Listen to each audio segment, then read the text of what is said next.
Chapter 11, Crossroads. The three of them stood motionless, looking down in uneasy silence. What happened to Shifty didn't come as a shock, but it was still a hard thing to digest. An ominous feeling settled in their hearts. Seeing the broken body of their companion, it was too easy to imagine one of them sharing the same fate. No one knew what to say. After a minute or so, Scholar finally sighed. It's a good thing that you took most of the supplies he had been carrying. A bit heartless, but not wrong, Sonny thought, giving the older slave a careful look. Scholar frowned, realizing that his mask of a kind-hearted gentleman had slipped for a second, and hurriedly added in a somber tone. May you rest in peace, my friend. Wow! What a performance! Actually, Sonny had not believed in his benevolent act for a second. Every kid from the outskirts knew that people who acted kind for no reason were the ones to be most wary of. They were either fools or monsters. Scholar didn't seem like a fool, so Sonny became cautious of him from the moment they met. He got this far by being a mistrustful cynic, and there was no reason to change now. We have to go, Hiro said, casting one last look down. His voice was even, but Sonny could feel a well of emotion behind it. He just couldn't tell what that emotion was. Scholar sighed and turned away, too. Sonny stared at the bloodied rocks for a few more seconds. Why do I feel so guilty? He thought, bewildered by this unexpected reaction. He got what he deserved. A little unsettled, Sonny turned around and followed his two remaining companions. Just like that, they left Shifty behind and continued to climb. At this altitude, traversing the mountain was getting harder and harder. The wind was slamming into them with enough force to throw a person off balance if they were not careful, making every step seem like a gamble. The air was becoming too thin to breathe. Due to the lack of oxygen, Sonny was starting to feel dizzy and nauseated.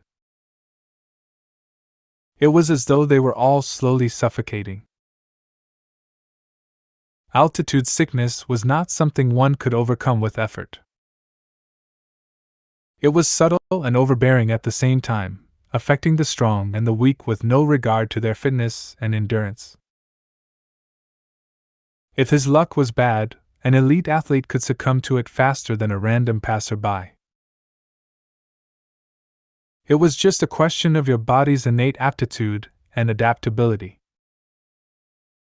Lucky ones were able to get over it after experiencing mild symptoms.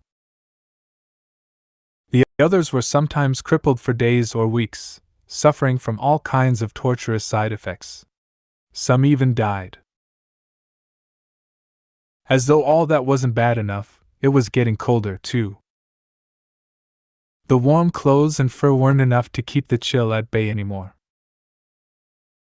Sonny felt simultaneously feverish and freezing, cursing every decision he had made in his life to end up here, on the endless icy slope. This mountain was not a place for humans. And yet they had to go on. A few hours passed. Despite everything, the three survivors continued to struggle forward, slowly moving higher and higher. Wherever that old past Scholar had talked about was, by now, it couldn't have been far. At least that's what Sonny was hoping for. But at some point, he started to doubt if the path even existed. Maybe the older slave lied. Maybe the path was long ago destroyed by ravages of time. Maybe they had already missed it without even noticing. Just as he was about to fall into despair, they finally found it. It was weathered and narrow, barely enough for two people to walk side by side. The path wasn't paved, but rather cut from the black rock by some unknown tool or magic, winding its way up the mountain like a tail of a sleeping dragon. Here and there, it was hidden beneath the snow. But most importantly, it was flat. Sonny had never been that happy to see something flat in his life. Without saying a word, Scholar dropped his rucksack and sat down. He was deathly pale, gasping for air like a fish out of water. Despite that, there was a slight grin on his face. "Told you." Hero gave him a nod and looked around. A few seconds later, he turned back to the triumphant slave. "Stand up. It's not time to rest yet." Scholar blinked a few times, then glanced at him with pleading eyes. Just give me a few minutes."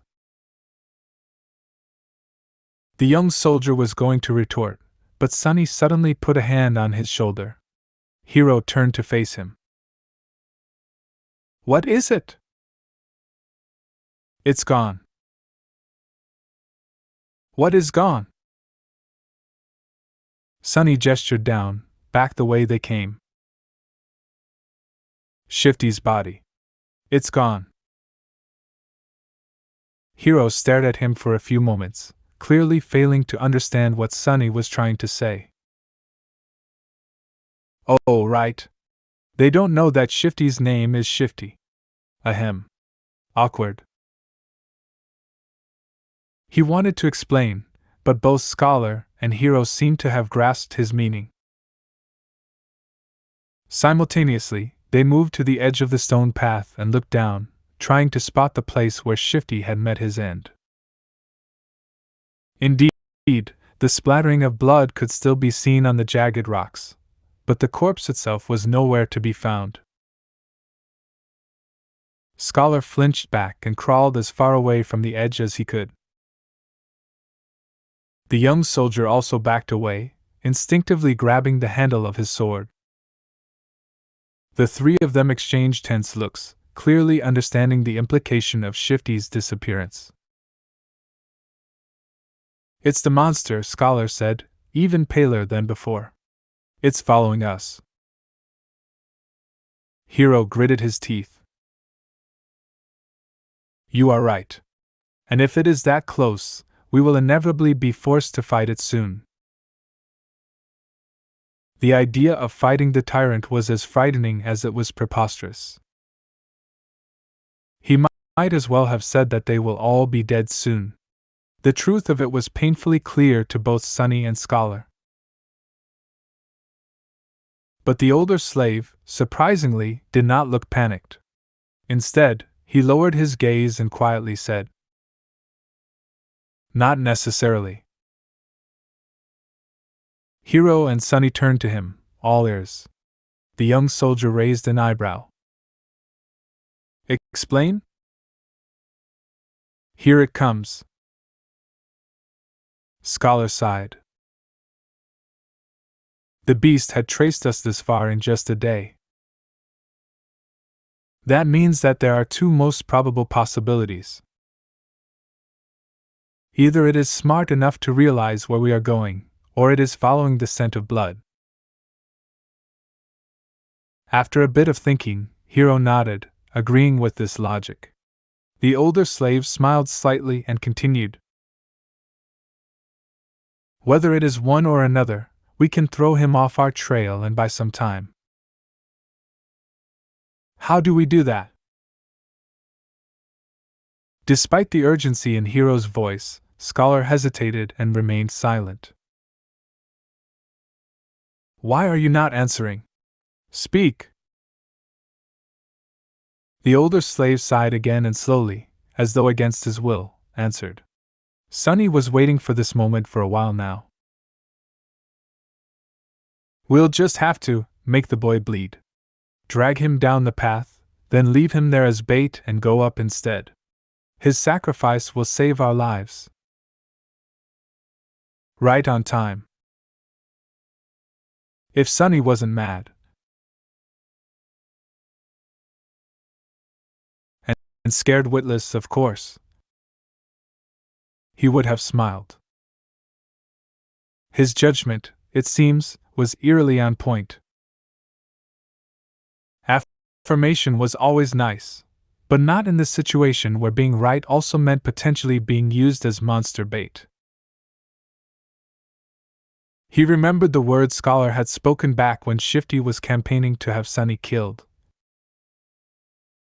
Don't be too hasty, my friend. The boy might prove useful later on. These words, which had sounded benevolent then, now turned out to hide a much more sinister meaning. What a bastard! Now it all depended on whether or not Hero would decide to follow through with Scholar's plan. The young soldier blinked, astonished. What do you mean, make him bleed? Scholar shook his head. It's simple, really. If the monster knows where we are going, we have no choice but to abandon our plans to reach the mountain pass and go over the peak of the mountain instead. If the monster is following the scent of blood, we have to use one of us as bait to mislead it. He paused.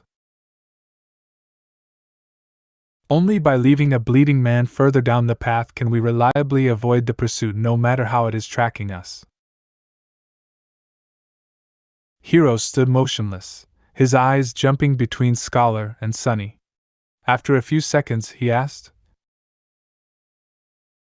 "How can you bring yourself to propose something so vile?" The older slave masterfully pretended to look aggrieved and somber. Of course, it pains me. But if we do nothing, all three of us will die. This way, at least, the boy's death will save 2 lives. The gods will reward him for his sacrifice. Gee, what a silver tongue. I'm almost convinced myself.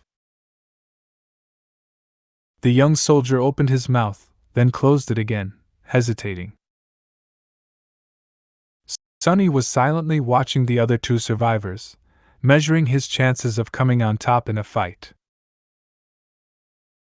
Scholar was already halfway to being a corpse, so overpowering him would not be a problem. Hero, however, presented an obstacle.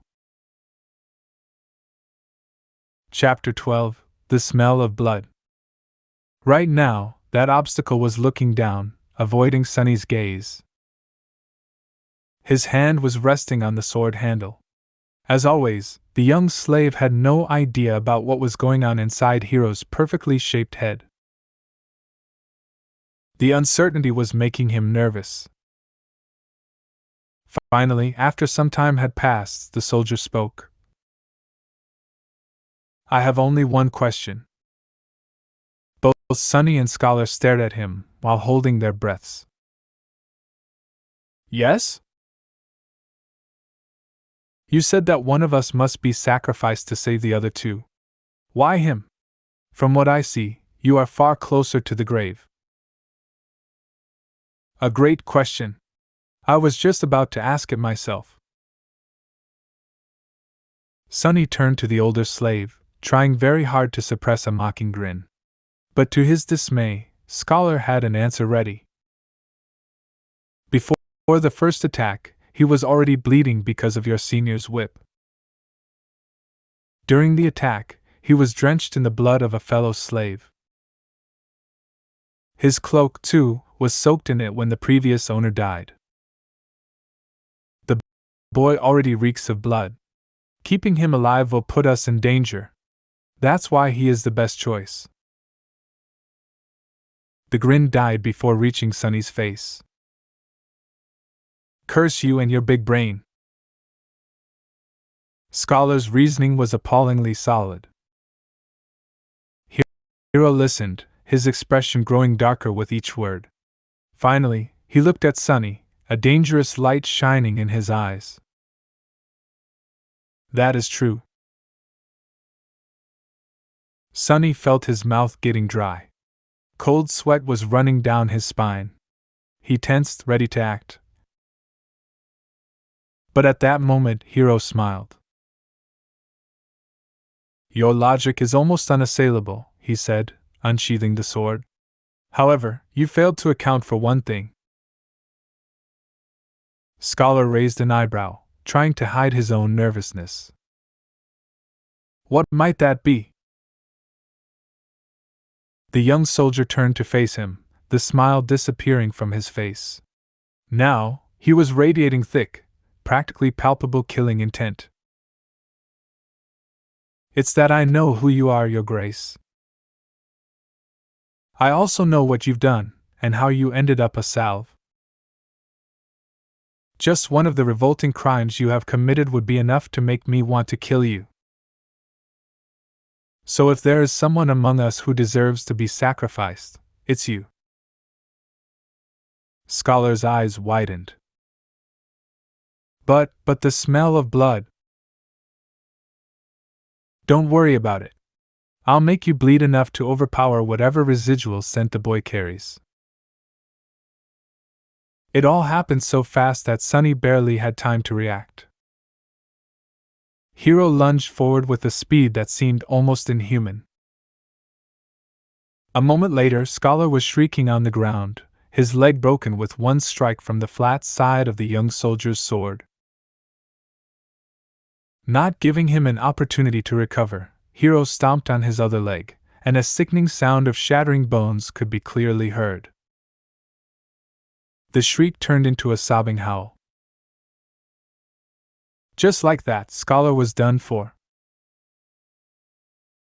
The brutality of Hiro's actions was in such stark contrast with his usually graceful demeanor that Sonny felt blood turning to ice in his veins. This was scary. The soldier gave him a calm look and said in a placid tone, "Wait for me here." Then he grabbed the older slave and dragged him down the path, soon disappearing behind a rock outcropping. After a few minutes, terrible screams could be heard echoing through the wind. Sonny was left alone, trembling. "Crap! This is too much." He still couldn't believe how sudden Scholar's demise came to be, and how ruthless it was. Some time later, Hiro was back, acting as though nothing had happened. But it was exactly that normalcy that unnerved Sonny the most. After sorting through the contents of Scholar's rucksack and throwing most of the firewood out, the young soldier put it over his shoulder and nonchalantly turned to the young slave. "Let's go. We need to hurry." Not knowing what to say, Sonny gave him a nod and headed forward. Now there were only two of them left. It was sort of stupid, but Sonny suddenly felt lonesome. Walking on the stone path was much easier than scaling the mountain wall. He even had time for unnecessary thoughts. A strange feeling of melancholy descended on Sonny, somehow. He began to feel that the end of this nightmare, whatever it might be, was not far off now. They walked in silence for some time before Hiro spoke. "Don't feel guilty about what happened. It's not your fault. The decision was mine, and mine alone." The young soldier was a few steps ahead, so Sonny couldn't see his face. "Besides, if you knew this man's sins, actually, it's better that you don't. Just trust me when I say that killing him was an act of justice. I wonder which one of us feels guilty."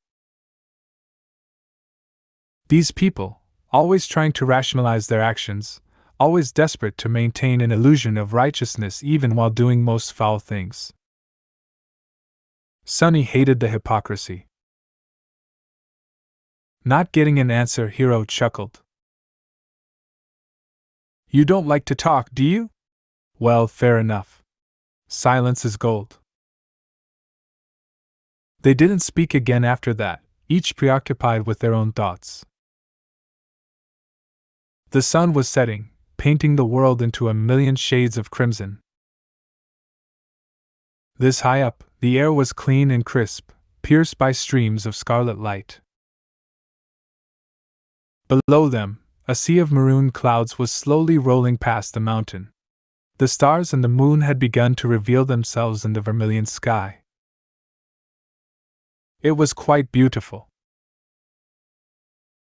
However, Sunny could only think about how cold it was going to be once the sun fully disappears.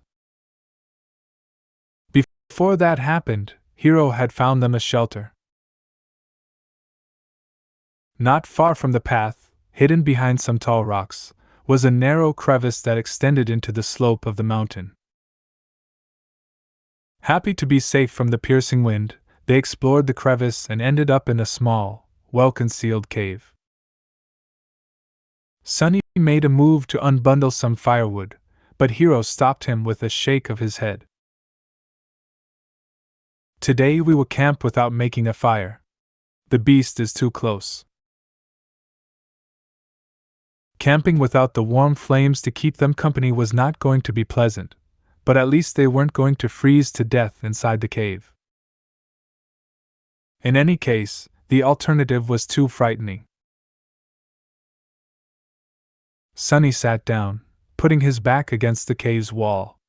Hero settled opposite of him, looking downcast and thoughtful. He was obviously in a strange mood.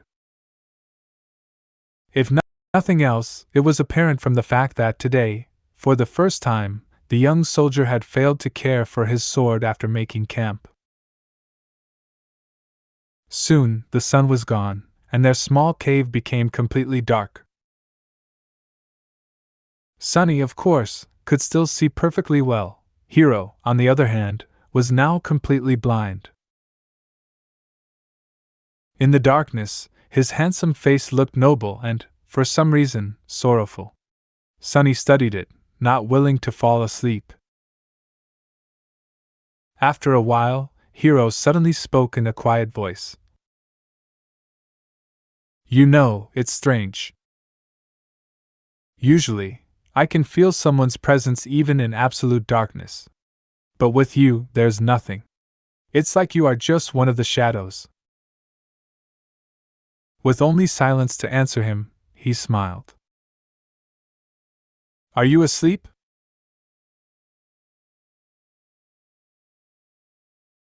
The question echoed in the darkness.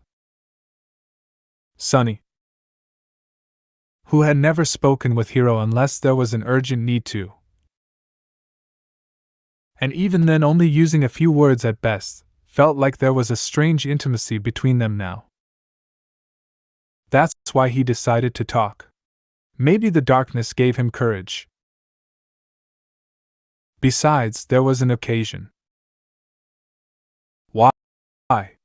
Are you waiting for me to fall asleep before you kill me? Or will you do it in the morning?